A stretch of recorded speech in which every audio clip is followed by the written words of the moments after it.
Guys, namaste. Welcome to Mallu Bro once again. ഇന്നൊരു ചെറിയൊരു introduction വീഡിയോൻ്റെ കൂടെ എന്തായാലും നമ്മുടെ കേരളത്തിൻ്റെ അവസ്ഥ എന്തായിരിക്കും എന്നുള്ള ഏകദേശം ധാരണയായി. വാ തുറന്ന ഒരു കളവ് മാത്രം പറയുന്ന ഒരു ഭരണകൂടമാണ് കേരളത്തിലുള്ളത്. പക്ഷെ ഞാനിന്നൊരു സന്തോഷം പങ്കുവയ്ക്കാൻ വേണ്ടിയിട്ടാണ് കേട്ടോ. നമ്മൾ കേരളത്തിൻ്റെ ഒരു കൾച്ചറുണ്ട്.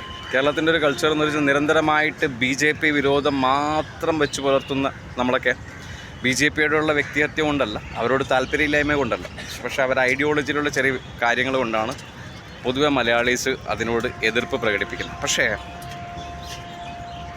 കഴിഞ്ഞ 10 വർഷമായിട്ട് ഇപ്പോൾ കേരളത്തിൽ ഇടതുപക്ഷം പറയുന്നത് പോലെ തന്നെ പറയുകയാണെങ്കിൽ കഴിഞ്ഞ 10 വർഷമായിട്ട് ശരിയാണ്, കമ്മ്യൂണൽ പോളറൈസേഷൻ എന്നുള്ളൊരു സംവിധാനം നന്നായിട്ടുണ്ടായിട്ടുണ്ട്. പല രീതിയിൽ മതങ്ങൾ, ജാതി, അമ്പലങ്ങൾ, റോഡുകൾ, പേരുമാറ്റം, വർഗീയത, അഴിമതി, ഇതൊക്കെ ഒരു ഭാഗത്ത് നടക്കുമ്പോഴും കഴിഞ്ഞ 10 വർഷമായിട്ട് നമ്മുടെ നാട്ടിൽ വന്നിരിക്കുന്ന വലിയ മാറ്റങ്ങളുണ്ട് കേട്ടോ. അതൊന്നും കാണാതെ പോകരുത്. ഒന്നാമത്തേന്ന് വെച്ച് കഴിഞ്ഞാൽ ഡിജിറ്റലൈസേഷൻ.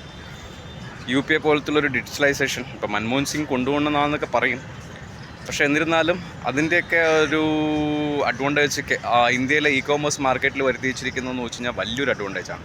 രണ്ടാമത് നാഷണൽ ഹൈവേയിൽ വരുത്തിയിരിക്കുന്ന മാറ്റങ്ങൾ എന്ന് വെച്ച് കഴിഞ്ഞാൽ നമുക്ക് പ്രവചിക്കാൻ പറ്റും. പിന്നെ റെയിൽവേ ഡിപ്പാർട്ട്മെൻറ്റിൽ റെയിൽവേ ട്രാക്ക് മാത്രമല്ല കേട്ടോ, ട്രാക്കും പുതിയ വാഹനങ്ങളും, അതുപോലെ തന്നെ ഇന്ത്യയിലെ ഒട്ടുമിക്ക സംസ്ഥാനങ്ങളിലെയും റെയിൽവേ സ്റ്റേഷൻ, ഇപ്പം കേരളത്തിലെ പോലും ഒത്തിരി റെയിൽവേ സ്റ്റേഷനുകളൊക്കെ നല്ല രീതിയിലുള്ള മാറ്റങ്ങൾ വന്നിട്ടുണ്ട്.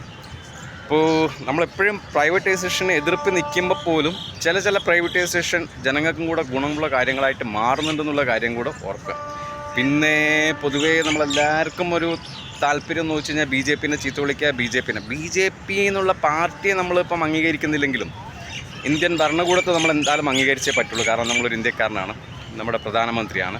അപ്പോൾ അവർ ചെയ്തിരിക്കുന്ന നല്ല നല്ല കാര്യങ്ങൾ നമ്മൾ ഹൈലൈറ്റ് ചെയ്യേണ്ട ആവശ്യമുണ്ട്. ഞാൻ പറഞ്ഞില്ലേ, ഇപ്പോൾ കേരളത്തിൽ ഇപ്പോൾ കോൺഗ്രസ് എങ്ങനെയാണ് അധികാരത്തിൽ വന്നത്, ഇപ്പോൾ ഭരണത്തിലേക്ക് കയറാൻ വേണ്ടിയിട്ട് ചിലർ രാഷ്ട്രീയപരമായിട്ട് മാത്രമല്ല വർഗീയപരമായിട്ട് ചിന്തിക്കും, വർഗീയമായിട്ടുള്ള പ്രവർത്തനങ്ങളൊക്കെ ചെയ്യുന്നുണ്ട്. പക്ഷേ അത് ഒരു സൈഡിൽ നിൽക്കുമ്പം തന്നെ നമ്മുടെ കഴിഞ്ഞ 10-15 വർഷമായിട്ട് ഇന്ത്യയിൽ വന്നിരിക്കുന്ന മാറ്റങ്ങളെ കുറിച്ചും കൂടെ ഒരു ചെറിയൊരു വിടം ഇപ്പോൾ പറയാൻ കാരണം എന്ന് വെച്ച് കഴിഞ്ഞാൽ ഇപ്പോൾ കേരളത്തിലെ ഒരു 10-15 റെയിൽവേ സ്റ്റേഷൻ കൂടെ നല്ല രീതിയിൽ 10-15 ഇല്ലെങ്കിൽ മിനിമം 5.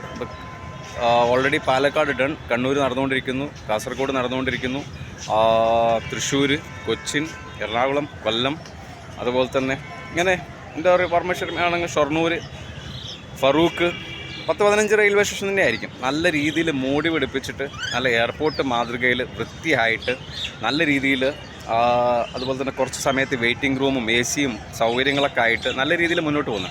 എന്തായാലും റെയിൽവേ മിനിസ്റ്ററിനും നാഷണൽ ഹൈവേ ഡിപ്പാർട്ട്മെൻറ്റിനും അതുപോലെ തന്നെ IT മിഷനും എൻ്റെ അഭിനന്ദനങ്ങൾ. ഇനിയും ഇന്ത്യയിൽ വൻ പുരോഗതികളൊക്കെ വരട്ടെ എന്ന് ആശംസിക്കുന്നു.